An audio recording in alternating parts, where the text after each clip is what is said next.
Hi, hello, നമസ്കാരം. ഇന്ന് നമ്മൾ ആറ്റുകാൽ പൊങ്കാലയാണ്. ആറ്റുകാൽ പൊങ്കാല ഇന്നലെ നമ്മൾ പോയി. വൈകുന്നേരം വീഡിയോ ഒന്നും എടുക്കാൻ പറ്റില്ല, ഭയങ്കര തിരക്കായിരുന്നു.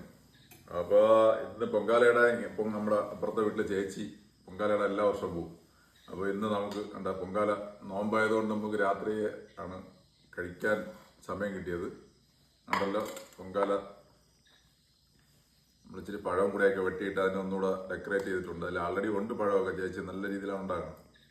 പോയിട്ട് തിരളിയപ്പം എന്താ ചേച്ചി നമുക്ക് സ്ഥിരം അവിടെ വീട്ടിലുണ്ടാക്കുമ്പോൾ കൊണ്ട് തരണതാണ്. പക്ഷെ ഇത് അവിടെ വെച്ച് ഉണ്ടാക്കിയ സാധനമാണ്. ഇത് വേറെ ഇതിൻ്റെ പേരുണ്ട്, എനിക്ക് മറന്നുപോയി. ഇത് മധുരമുള്ളൊരു ഐറ്റമാണ്. ഇതും അവിടെ വെച്ചുണ്ടാക്കുന്ന സാധനമാണ്. ആറ്റുകാൽ ദേവി ക്ഷേത്ര സന്നിധിയിൽ ഇന്ന് ലക്ഷക്കണക്കിന് ഭക്തർ വന്ന് പൊങ്കാലയിടുന്ന ഒരു ദിവസമായിരുന്നല്ലോ. അപ്പോൾ അതിൻ്റെ പൊങ്കാണ് നമുക്ക് കിട്ടിയത്. ടേസ്റ്റ് നോക്കാം. ആറ്റുകാൽ പൊങ്കാല ചേച്ചി ഉണ്ടാക്കിയ പൊങ്കാല നൈവേദ്യം. ശാശ്വന വേണ്ടി വേണോ? വേണോ വേണ്ടേ? അതിന് പായസമാണ്. കഴിച്ചു.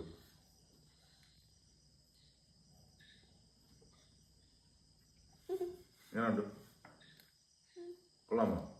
സൂപ്പർ എന്ന് പറ. ഇങ്ങനെ ആക്കി കഴി. സൂപ്പർ. ആ, ശാശുവിന് മധുരത്തിന്റെ ആളാണ്.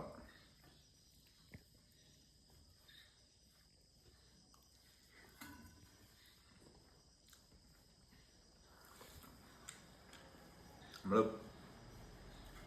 പലതരം പായസം, ചേച്ചിയുടെ പായസമൊക്കെ അടിപൊളിയാണ്. അപ്പുറത്തെ വീട്ടിൽ നമുക്ക് കൊണ്ട് തരും. പക്ഷേ ഈ സാധനം ഒരു പൊങ്കാല ഇടുന്നതിന് ഒരു പ്രത്യേക ടേസ്റ്റാണ്.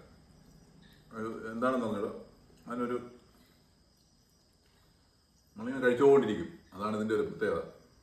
Super taste. അതൊരു പഴം കൂടെ ഇട്ട് കഴിക്കണം, അടിപൊളിയാണ്. ഉണ്ടോ? നല്ല പഴം കൂടെ പഴം ഇതിലോട്ട് കട്ട് ചെയ്തിട്ട് കോരി അടിക്കണം. ആഹാ, ഇതാണ് തിരളിയപ്പം. തിരളിയപ്പം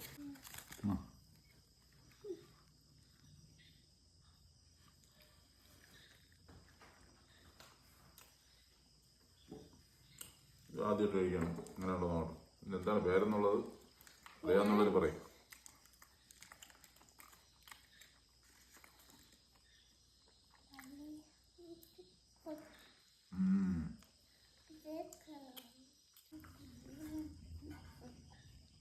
അപ്പോൾ പുതിയ വീഡിയോ ഇട്ട് തരാം. Okay, thank you.